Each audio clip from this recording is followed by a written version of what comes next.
오늘 주시는 하나님의 말씀은 요한복음 5장 24절부터 29절까지의 말씀입니다. 요한복음 5장 24절부터 29절까지입니다. 저와 여러분들이 한 절씩 교독하시도록 하겠습니다. 제가 먼저 24절 읽겠습니다. 내가 진실로 진실로 너희에게 이르노니 내 말을 듣고 또 나 보내신 이를 믿는 자는 영생을 얻었고 심판에 이르지 아니하나니 사망에서 생명으로 옮겼느니라. 진실로 진실로 너희에게 이르노니 죽은 자들이 하나님의 아들의 음성을 들을 때가 오나니 곧 이때라. 듣는 자는 살아나리라. 아버지께서 자기 속에 생명이 있음같이 아들에게도 생명을 주어 그 속에 있게 하셨고 또 인자됨을 말미암아 심판하는 권한을 주셨네. 이를 놀랍게 여기지 말라. 무덤 속에 있는 자가 다 그의 음성을 들을 때가 오나니 선한 일을 행한 자는 생명의 부활로 악한 일을 행한 자는 심판의 부활로 나오리라. 아멘. 저희들이 지금 이 말씀을 나누고 있는 배경이 되는 사건 기억하십니까? 요한복음 5장에 들어오면서 베데스다라는 자비 그리고 은혜, 그러한 연못의 이름을 가진 베데스다 연못에서 예수님께서 안식일에 38년 된 병자를 고치심으로 그 일이 문제가 되어서 유대인들과 논쟁이 생겼고 그 논쟁 가운데 오늘도 예수님께서 그들의 논쟁에 관한 대답을 하고 있는 장면입니다. 아마 다음 주일, 그 다음 주일까지 아마 그렇게 될 것 같습니다. 특히 안식일 논쟁이 있은 후에, 안식일 논쟁 후에 오늘 어제 지난주서부터 계속되는 것이 예수님의 신성에 대한 논란을 계속 예수님이 답변하고 계시는 내용입니다. 곧 아버지 하나님께서 어떤 권세를 내게 주셨고 아들인 내가 어떠한 존재인지 대해서 그들에게 알려주면서 그들에게 사실 참 구원의 길을 제시하고 있습니다. 이게 참 아이러니합니다. 보통 뭔가 항변하거나 논쟁을 할 때는 내가 그 문제에서만 해결되기를 바라는데 예수님의 이 논쟁은 이러므로 말미암아 예수님을 하나님의 아들로 믿고 따르게 되면 그 믿고 따른 자들이 구원을 얻게 되는 또 다른 방향성을 제시하는 아주 재미있는 대답 형태로 나가고 계십니다. 오늘 내용을 쭉 보게 되면 크게 두 가지로 볼 수 있는데, 하나는 영생을 얻은 자에 대한 이야기가 먼저 등장합니다. 다르게 얘기하기는 똑같은 말이지만 사망에서 생명으로 옮겨졌다, 이 말이 영생을 얻었다, 구원받았다, 이런 의미와 동의어로 쓰이고 있습니다. 그런데 그들이 영생을 얻었는데 어떤 자들이 영생을 얻었다고 24절에 말하냐면 예수님, 곧 하나님의 아들 예수님의 말씀을 듣고 또 그 말씀을 들으면서 하나님을 믿는 자. 그들은 하나님을 믿는다고 생각해요. 여기서 말하는 것은 그 말이 하나님께로부터 온 것임을 믿는 자들을 이야기합니다. 이런 사람들은 이 일이 미래에 일어날 것처럼 24절을 좀 읽기가 쉽습니다. 그런데 다시 한번 여러분 보십시오. 내가 진실로 진실로 너희에게 이르노니 내 말을 듣고 또 나 보내신 이를 믿는 자는 영생을 얻으리라? 아니에요. 뭐라고요? 얻었고 이미 사망에서 생명으로까지 옮겨졌습니다. 이것은 과거형으로 지금 쓰여져 있습니다. 좀 더 정확하게 얘기하면 과거형이면서 현재 진행형이 함께 붙어 있는 어구의 스타일입니다. 다시 말하여 예전에 이 예수 그리스도가 나의 구원자라고 하나님의 아들이라고 믿는 자들은 구원을 얻었고 앞으로도 그것을 믿는 자들에게는 동일하게 영생이 주어질 거라는 내용입니다. 참 기가 막힙니다.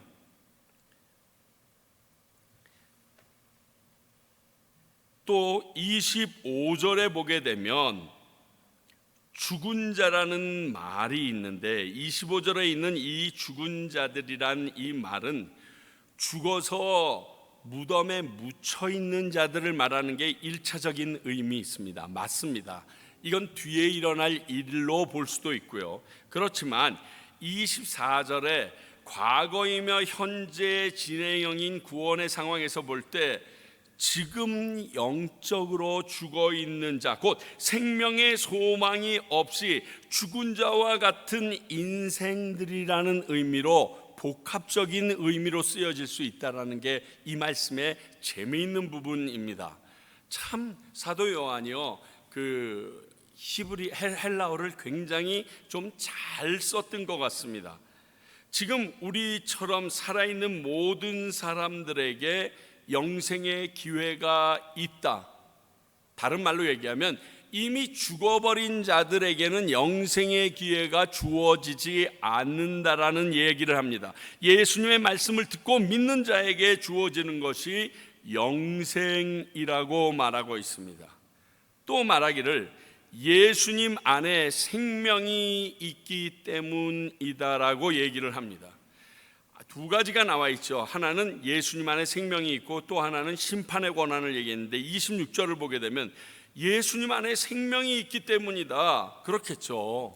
나한테도 없는 건 다른 사람에게 줄 수 있겠어요? 내게 생명이 있으니까 예수님께서 이것을 나눠줄 수 있겠죠. 그런데 재미있는 것은, 아니 생각해 볼 것은, 이 생명을 주신 분이 아버지 곧 하나님이시라고 말하고 있습니다. 왜 이렇게 얘기했을까요?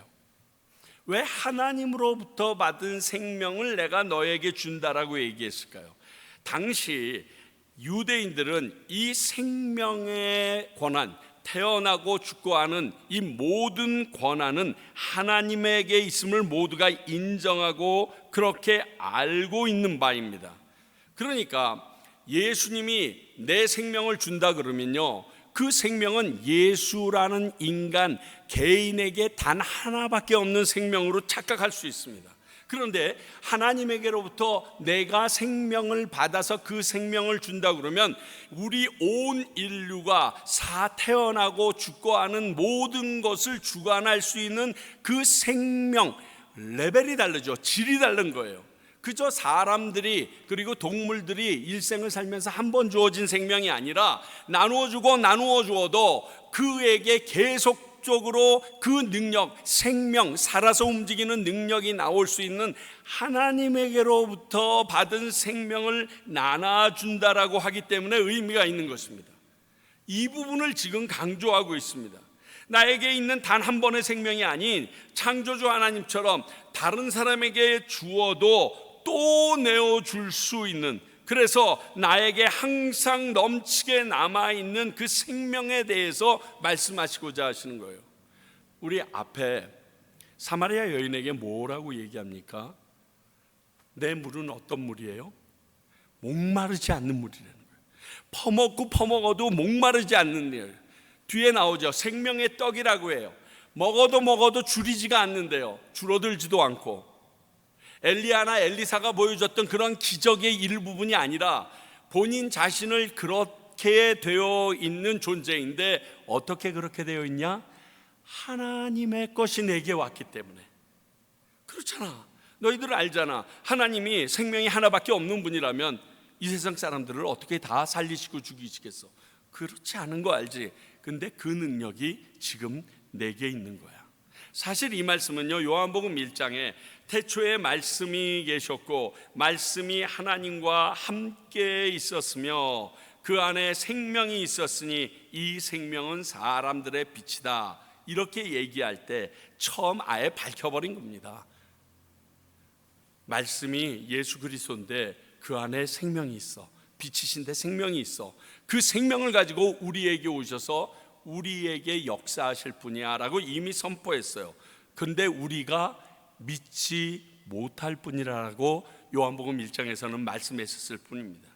그래서 예수님이 영원한 생명을 주실 수 있는 분이심을 설명하고 있습니다. 또 하나는 27절에 예수님에게 심판하는 권한이 있다라고 얘기합니다. 이 부분은 우리가 지난 주일 함께 나눴습니다. 심판자에게 중요함에 대해서 이미 나눴는데, 부활하는 모든 자들에게 두려움과 소망을 같이 주는 존재, 그분이 예수님이다, 이렇게. 왜? 그 심판자를 만나면 내가 세상 가운데서는 어떠한 평가를 받고 살았을지 모르지만 그분 앞에서 영원한 부활이 될 수 있고 영원한 생명으로 갈 수 있고, 그리고 그곳에서 벌을 받아 내가 심판의 지옥불로도 갈 수 있는 그러한 기회가 있기 때문이라는 거죠. 이 생명을 주고 인간들을 심판하는 권한은 오로지 하나님 한 분밖에 없는 권한으로 알고 있던 이 유대인들이, 오늘 이 말씀은 진위 여부를 떠나서 심판주가 가지고 있는 엄청난 권한을 아들 예수가 받았다는 것 자체가 충격일 것이에요. 그리고 그 충격과 더불어 진짜 아들 예수가 그 권한을 받았다면 우리는 하나님에게 하듯이 예수님에게 하는 것이 바르다는 것을 그들은 직감하고 있었을 것입니다. 이 말씀대로라면 예수님의 말씀을 듣고 믿는 자들에게 영원한 생명이 있는 게 당연하죠. 왜? 심판자가 나니까. 답을 씁니다. 답을 쓰는데 내가 심판자가 원하는 답을 써야 될 거 아니에요. 심판자가 원하는 삶을 살아야 될 거 아니에요. 심판자가 원하는 길에 서 있어야지 될 거 아니에요. 세상 사람들이 아무리 박수를 치고 세상에서 내가 부귀영화를 아무리 누렸다고 해도 그것이 하나님의 심판대 앞에서 예스라고 판결받을 수 없다는 것입니다. 그것이 예수님이 심판주로 계시기 때문에 일어나는 일입니다. 그리고 부활의 신앙에 대해서도 얘기하고 계신데요, 두 번째 이 말씀의 내용이 이 부활의 신앙의 이야기입니다. 우리에게 말씀하시는 이 부활의 신앙, 우리 믿는 자들에게 있어서 부활 신앙은 없어서는 안 되는 가장 중요한 신앙이 부활 신앙입니다. 제가 지금 중간에 말씀 있는 부분들을 뒤쪽으로 옮겨가지고 지금 미저 파워포인트를 못 바꿔서 그런데 부활 신앙에 대해서 얘기합니다. 우리 믿는 자들에게 있어서 부활 신앙이 없으면 가장 중요한 신앙이 빠진 것입니다. 자, 고린도전서 15장 19절. 만일 그리스도 안에서 우리가 바라는 것이 다만 이 세상의 삶뿐이면 모든 사람 가운데서 우리가 더욱 불쌍한 자니라. 이게 무슨 말이냐면요, 사도 바울이 얘기합니다. 야, 너희들 왜 부활이 없다고 그 난리들을 하니? 고린도 지방의 사람들아, 너희들 그리스 그 신학 모든 그 잘못된 생각으로 말미암아 너희들에게 부활이 없다라고 얘기하는 많은 사람들이 있는데, 야, 부활이 없으면 우리 예수 믿는 거 꽝이야, 이 얘기예요. 왜냐하면 이 땅에서 삶이 끝나고 다시 부활이 없다면 우리가 가진 이 믿음을 증명받거나 믿음의 대상인 하나님의 존재에 대해서 확인할 수 있는 방법이 있나요? 그러니까 우리가 예수님을 믿는다, 하나님을 믿는다라고 얘기하는 것은 그 하나님을 믿고 예수님을 믿고 살아갔던 나의 모든 발자취에 대해서 인정받을 시간이 있고 그 하나님을 내가 만날 수 있는, 경험할 수 있다라는 사실이 전제돼야지 믿고 따르는 거예요. 이게 없으면 우리가 예수님을 믿고 예수님이 가르친 바대로 살고 이거 다 아무 필요가 없는 거예요. 열심히 믿었더니 하나님 없었어, 뻥이요. 그러면 땡인 거예요. 그렇기 때문에 우리가 다시금 죽음으로 끝나는 것이 아니라 부활해서 보는 하나님, 부활했을 때 우리에게 내가 살아왔던 삶대로 증명해 줄 수 있는 그 모든 심판의 시간이 있어야 정상인 것입니다. 그래서 여타 종교들처럼 그저 이 땅에서 바르게 도덕적으로 착한 삶을 살다가 살아가기 위해서 나는 종교를 하나 가져, 그리고서 예수님을 믿는다는 사람들이 의외로 교회 안에 굉장히 많더라고요. 저는 그걸 보면서 굉장히 충격을 받습니다. 그건 진정한 기독교가 아닙니다. 그건 예수님 안 믿어도 돼요. 불교를 믿어도 되고요, 여러분들이 잘 아는 공자를 믿어도 되고요. 왜? 그것에 대해서 밝히려는 게 없거든요. 그들의 지금의 삶이 온화하고 모든 사람들에게 윤리 도덕적으로 인정받으면 끝이거든요. 근데 기독교는 그게 목적이 아니에요. 자, 부활신앙 중에 제일 중요한 게 25절과 28절에 나왔는데, 예수님의 음성을 듣고 깨어난다는 사실입니다. 뭐라고 써 있습니까? 진실로 진실로 너희에게 이르노니 죽은 자들이 하나님의 아들의 음성을 들을 때가 오나니 곧 이때라. 듣는 자는 살아나리라. 이런 일이 있을까요? 있었을까요? 요한복음 11장 볼까요? 앞으로 넘어가셔야 될 겁니다. 요한복음 11장을 보게 되면 나사로를 살리시는 부분이 나옵니다. 이미 죽은 지 3일이 지나서 썩은 냄새가 난다고 마르다가 만류합니다. 그런데 돌문을 옮겨놓고 너는 믿느냐 하고 얘기하시면서 나사로에게 하시는 말씀입니다. 큰 소리로 나사로야 나오라 부르시니 죽은 자가 수족을 배로 동인채로 나오는데 그 얼굴에 수건이 쌓였더라. 어떻게 하니까 나와요? 나사로를 예수님이 부르시니까 진짜 나오죠. 그러면 누가복음 7장 볼까요? 나인성 과부의 아들이 죽었습니다. 그때도 그 장례 행렬이 오는 모습을 보면서 예수님께서 그 장례 행렬을 막고 말하십니다. 가까이 가서 그 관에 손을 대시니 맨 자들이 서는지라. 예수께서 이르시되 청년아 내가 네게 말하노니 일어나라 하시매 죽은 자가 일어나 앉고 말도 하거늘 예수께서 그를 어머니에게 주시니. 어떻게 하니까 일어나요? 말씀하시니까, 예수님이 일어나라 하니까 일어나요. 이 예수님의 공생애 안에 일어납니다. 예수님이 또 한 명 살린 게 누구죠? 회당장 야이로의 딸입니다. 마가복음 5장의 내용입니다.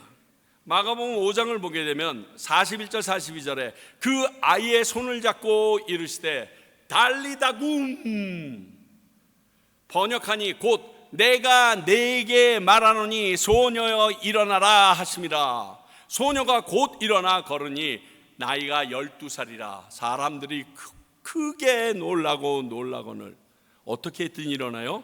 예수님께서 야 일어나 하고 말했을 때 그 죽은 자가 그 말을 듣고 반응함으로 부활하는 일이 실제로 예수님의 공생애 안에서 일어납니다. 왜 이 일들을 보여주셨을까요? 나중에 심판주로 그분이 오셨을 때 예수님의 음성을 듣고 일어날 자들에 대하여 예표로 보여주셨다고 하는 것이 맞습니다. 왜? 이렇게 일부러 굳이 예수님이 말했다는 부분을 꼭 넣을 필요가 없기 때문에. 그렇잖아요. 그냥 손잡아서 벌떡 일으킬 수도 있고 눈에다가 진흙칠해서도 눈뜨게 하시는 분이 꼭 이렇게 말해야 되겠어요?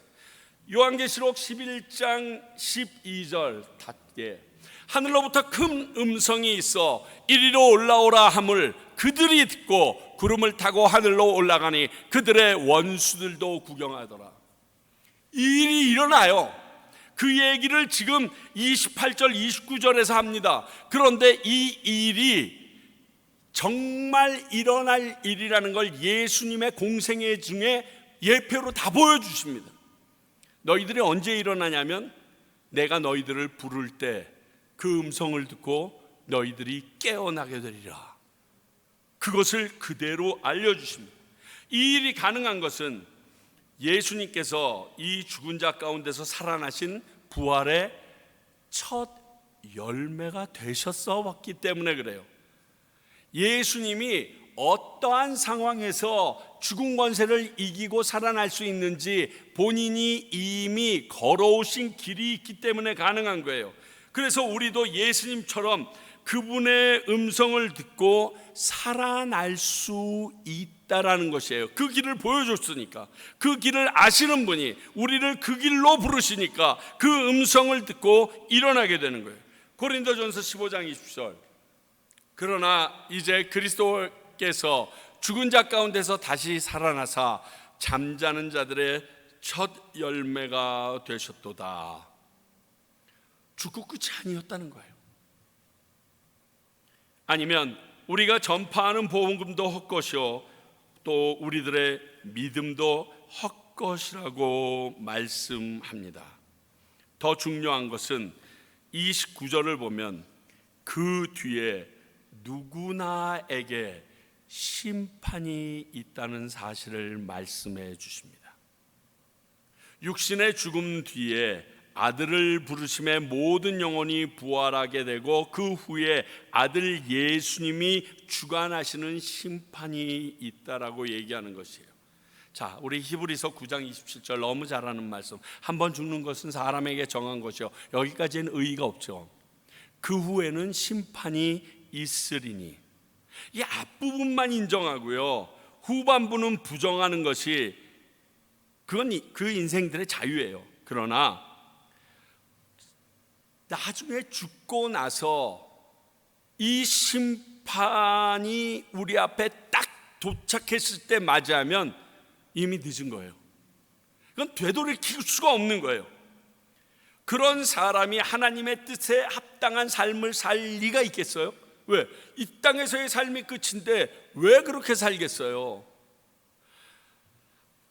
많은 분들이 안타까운 것은 연예인들이나 아니면 여러 가지 쟁정의 시발점에 있어가지고 막 옥죄어 갈 때 스스로 목숨을 끊고 그걸 다 정리하려고 합니다.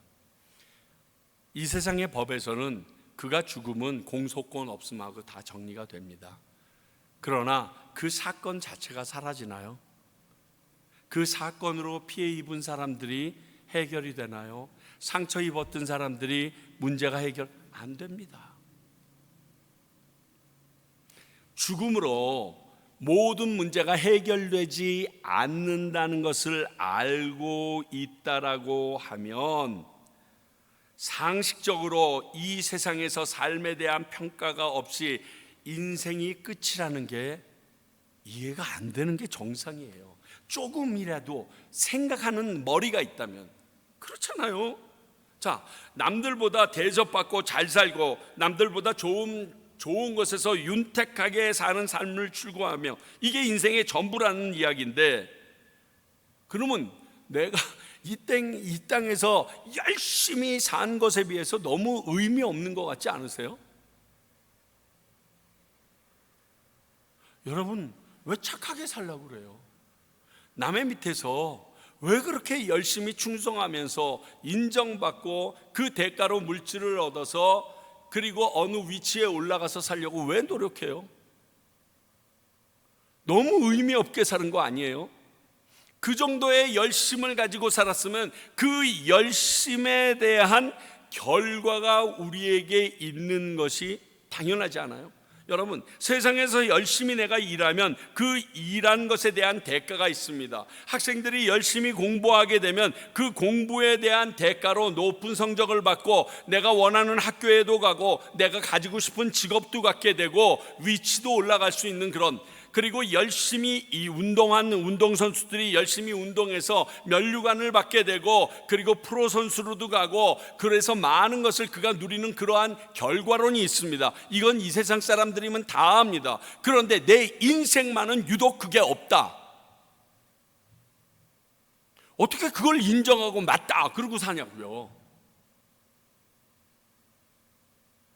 앞에 게 인정되어지면 내 인생 끝에서도 그러한 어떠한 사건이, 즉 나의 삶에 대한 평가로 인정받고 그리고 그 문제가 해결받는 순간이 있다고 보는 게 상식이에요. 근데 인생들은 얼마나 악한가 하면 그것을 애써서 부인합니다. 왜? 내가 그 앞에 섰을 때 떳떳하지 못하기 때문에, 자신이 없기 때문에. 여러분, 자신이 없다고 있을 게 없어지지는 않습니다.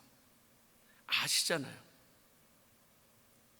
사후에 부활과 심판이 없길 바라는 사람들, 어떠한 자세로 세상을 살았을까요?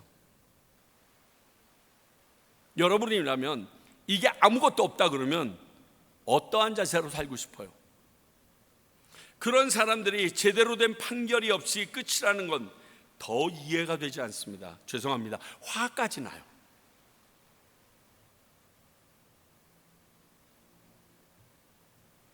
그래서 29절은 얘기합니다. 생명의 부활과 심판의 부활로 나눠지게 될 거라고. 그래야 이 생명에 이르는 부활과 죽음에 이르는 심판이 세상에서의 삶에 대한 바른 평가가 아니겠습니까? 우리가 있어라 이런다고 있어지는 것도 아니고, 그렇다고 없어져라 라고 없어지는 것도 아닙니다. 그러나 이 문제에 대해서만큼은 성경이 모든 것은 심은 대로 반드시 거두게 된다라고 여러 번 얘기하신 그 말씀, 그리고 우리들도 세상을 살면서 심은 대로 거둬지는 논리에 대해서 알고 있는 세상의 이치를 볼 때 하나님의 심판은 없을 확률보다 있을 확률이 훨씬 많다라는 결론에 도달하게 됩니다. 여러분, 부정해도 그건 사라지지 않아요. 미국에 들어갈 때, 과테말라에 들어올 때 그저 휙 하고 비행기에서 내리자마자 날라서 들어오고 싶은데 안 되시죠? 이미그란 다 통과해야 되고 세관까지도 통과해야 되고 또 뒤져보기도 하고 이것저것 물어보기도 하고 나갈 때 그 자취가 남아있는지 그것도 증명해야 되고 증거해야 되고. 여러분, 이거예요. 우리의 삶의 흔적이 사라지지 않습니다. 그것을 살피는 것이 심판이고요. 자, 오늘 말씀을 같이 나누면서 저는 이런 생각을 좀 해봅니다. 나는 예수님을 어떤 존재로 지금 알고 있는가? 우리 한번 좀 생각하고 짚어봐야 될 것 같아요. 지금 내가 믿고 섬기는 예수님에 대해서 내 마음 자세는 뭔가? 나에 대한 내가 느끼는 그 예수님은 과연 어떤 분이신가? 여러분 좀 한번 꼭 생각해 보십시오. 우리가 예수님을 너무 얼토당통하게 여기면서 살 때가 너무 많아서 그래요. 제일 중요한 거 한 개는 하나님과 같은 믿음의 대상이라는 존재입니다. 예수님은 믿음의 대상이지 앞에다가 모셔놓고 비는 대상이 아니에요. 4대 성인 중에 하나로 훌륭한 성품을 가진 성자 정도로 아는 것, 이거 굉장히 위험한 발상입니다.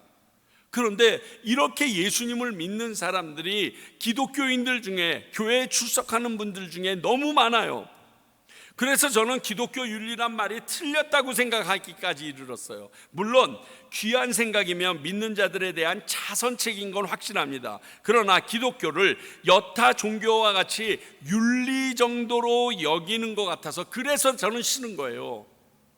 기독교는요, 윤리 정도가 아니라 생명 그 자체예요. 이를 믿는 자는 구원을 얻고 안 믿으면 죽음이에요.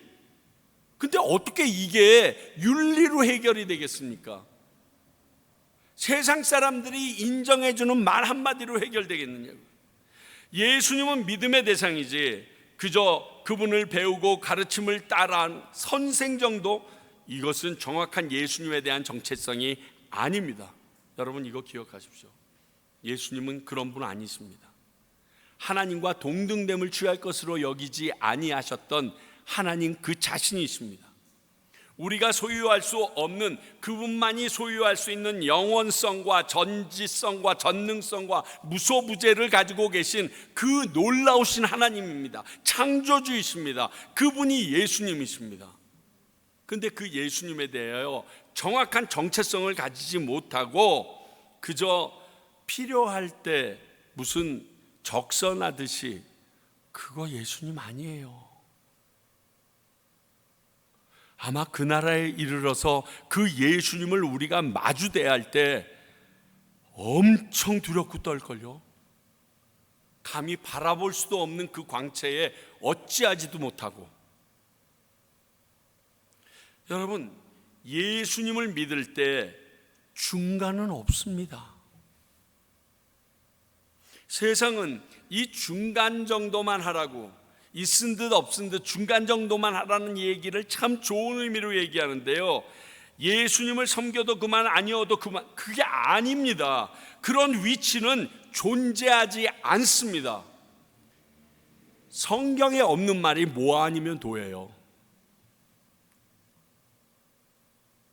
성경은요, 예수님을 있는 하나님의 아들로 믿으면 살고요, 안 믿으면 사망이에요. 다른 거 아무것도 없습니다. 그 두 가지입니다. 그래서 기독교인들을 타협도 없고 배타적인 종교라고 말하는지 모르겠지만 사실인데 어떻게 합니까? 그런 일이 얼마나 많은데요, 여러분. 예수님을 선택하지 않으면 죽을 수밖에 없는 일들이 얼마나 비일비재하게 많은데요. 예수님의 한없는 사랑이라든지 그분의 긍휼함과 큰 은혜를 부어주시는 그분의 성품 때문에 우유부단한 분으로 착각하지 마십시오. 예수님 아주 단호하십니다. 정말 예수님께서 잘라낼 때, 가룟 유다 잘라낼 때 보시면요, 소름이 확 끼칩니다. 믿지 않는, 그리고 정말 외식하는 바리새인들과 서기관들에게 날카롭게 쏘아댈 때 보면 무섭습니다. 왜? 그렇게 해서라도 살리고 싶거든. 예수님의 성품이 온화하고 사랑이 많고 은혜가 넘친다고 그분을 선택하지 않은 자에게도 동일한 그의 성품이 임한다고 착각하지 마십시오. 없어져 버린다고 이미 지난 주일 나눴습니다. 그분의 보호하심에서 완전히 해방되어 버리듯이 사라져 버린다고. 그래서 주님께서 내버려 둔다는 표현까지 쓰셨다고 말씀드렸습니다. 자, 오늘 말씀을 이렇게 보면 반복과 어려운 전개가 계속됩니다. 정말 제가 지금까지 목회하면서 저희 아내한테 성경 본문이 나왔는데 설교하기 힘들다고 막 투정 아닌 투정 부려본 게 진짜 한 서너 개도 안 될걸요.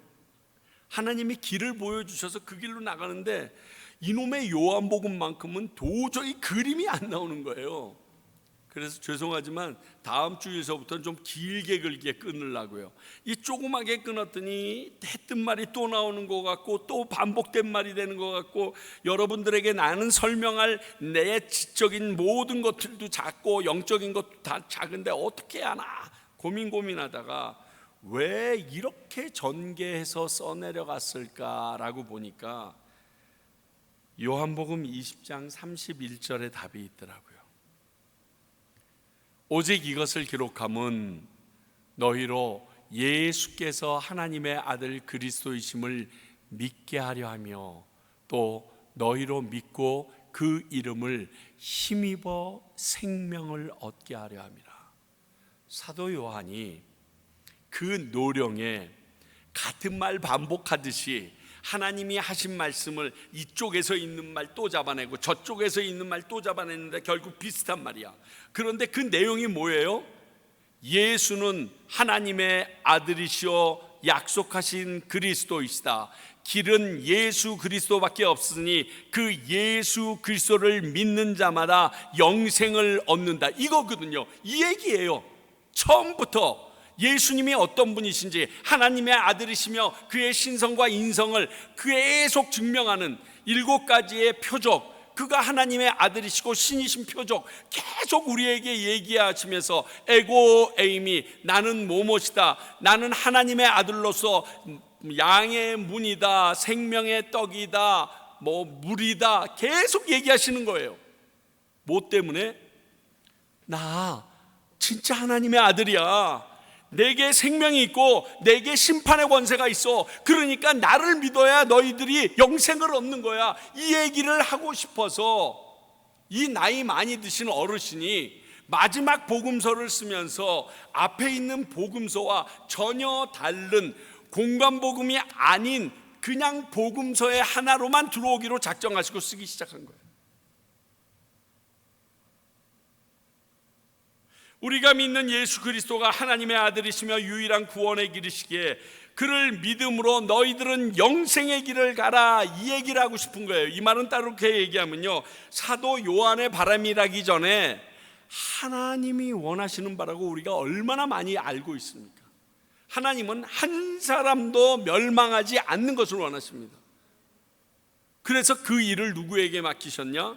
사도 요한을 통해서, 요한복음을 통하여 나를 믿어야 된다라고 끊임없이 얘기하면서, 특히 예수님을 십자가에 달아 죽이기까지 믿지 않았던 나의 친한 친족, 하나님의 아들이라 인정받았던 이스라엘 백성, 유대인들에게 집중적으로 얘기하고 있는 거예요.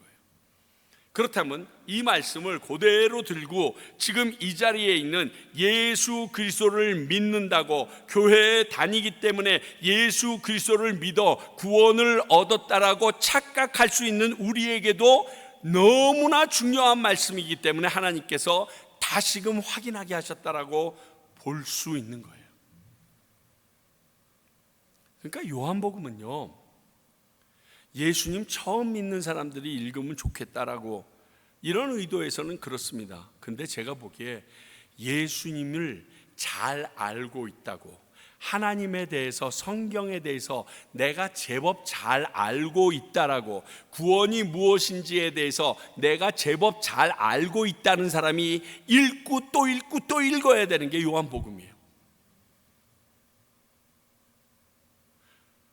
그러니까 읽으면서 이해가 안 되는 거예요. 저는 무슨 생각이 드냐면, 다 아는 얘기인데, 그래서 나 그 길을 가고 있는데 그 얘기를 또 하네. 그런데 내가 나를 들여다보니까, 아니, 그분이 하나님의 아들이시며 내게 생명을 주시고 나를 심판하실 분이신데, 그분 앞에 내가 섰을 때 괜찮을 만큼 살고 있는가? 그분이 기뻐하시는 그 믿음을 소유하고는 있는가? 그럴 때 이게 여기저기 빵꾸가 많이 나 있더란 말이에요.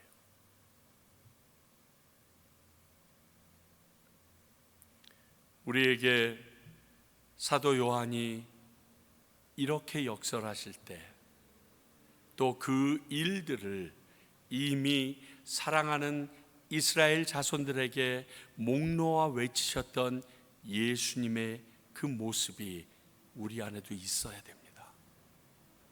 나를 구원하고 싶은 거예요. 나에게 생명을 주시고 싶은 거예요. 나에게 심판대 앞에서 자유하게 만들어주고 싶으신 거예요. 그런데 우리는 끝까지,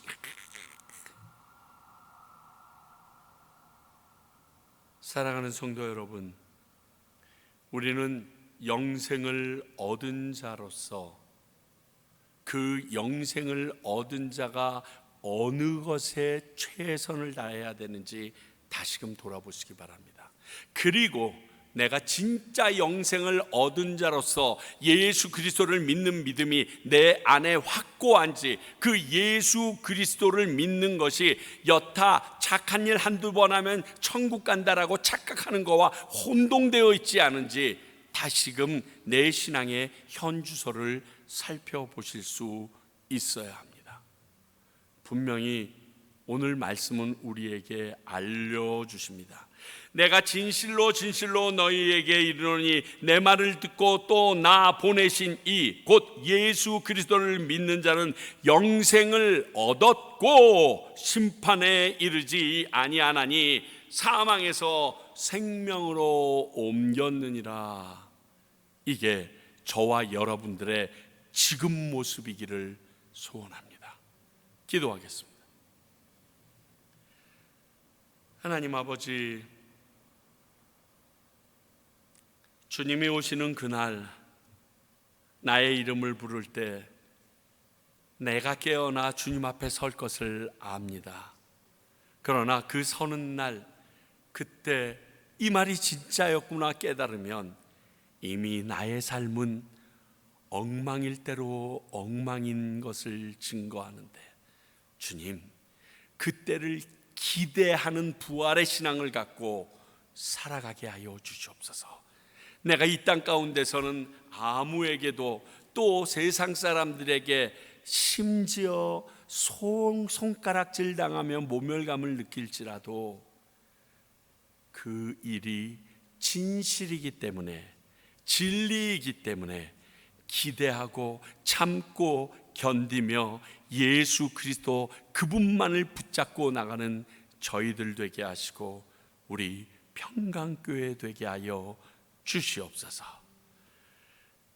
지금은 우리 주 예수 그리스도의 은혜와 하나님의 크신 사랑과 성령님의 역사 교통하심이 오늘 우리도 사도 요한이 우리에게 허락하신 이 말씀을 통하여 예수 그리스도를 나의 주인으로 믿고 따르기로 하는 주의 백성들과 그 일 가운데 세우심 받은 평강교회와 또 그 일로 보내심 받은 선교사님들 위해 이제로부터 영원히 함께 하시기를 간절히 축원하옵나이다. 아멘.